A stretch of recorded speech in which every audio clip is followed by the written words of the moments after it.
Kamala Harris dares Donald Trump. Vice President throws open challenge. Harris's "say it to my face" dare.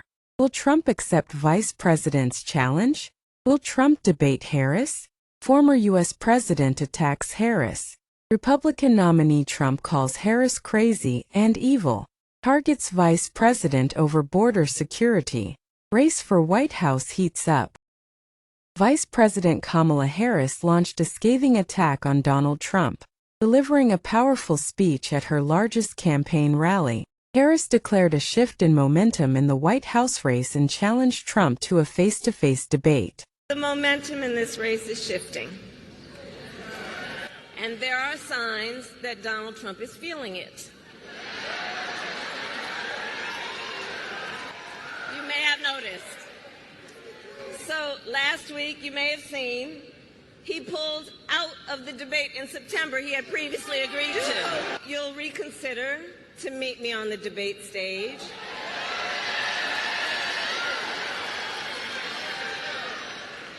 Because as the saying goes, if you've got something to say it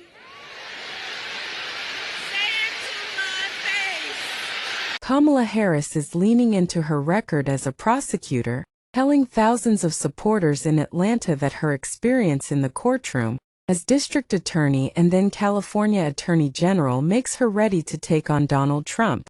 Harris's visit to Atlanta, Georgia, signifies a renewed sense of optimism among Democrats, who now see the swing state as being in play again, particularly following President Joe Biden's withdrawal, with much of the party coalescing behind Harris. Her campaign has raised a staggering $200 million. Earlier, speaking to local media, Trump's team had said that general debate details cannot be finalized until Democrats formally decide on their nominee. They highlighted that Harris's nomination might still be temporary, and that the Democratic Party could potentially choose another candidate. But now the Republican nominee Trump has announced his decision to break political tradition by opting out of debating Harris. Trump labeled the vice president as crazy and a bum.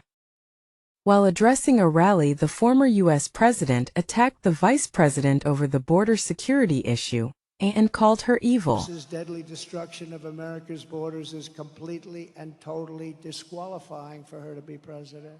You can't have a person like this as president.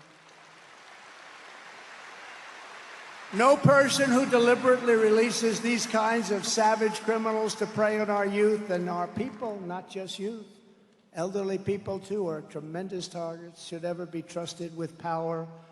Again, she has no clue. She has no clue. She's evil. Meanwhile, the latest pre-poll survey by Bloomberg News/Morning Consult poll shows that Kamala Harris has wiped out Donald Trump's lead across 7 battleground states, as the vice president rides a wave of enthusiasm among young, Black and Hispanic voters.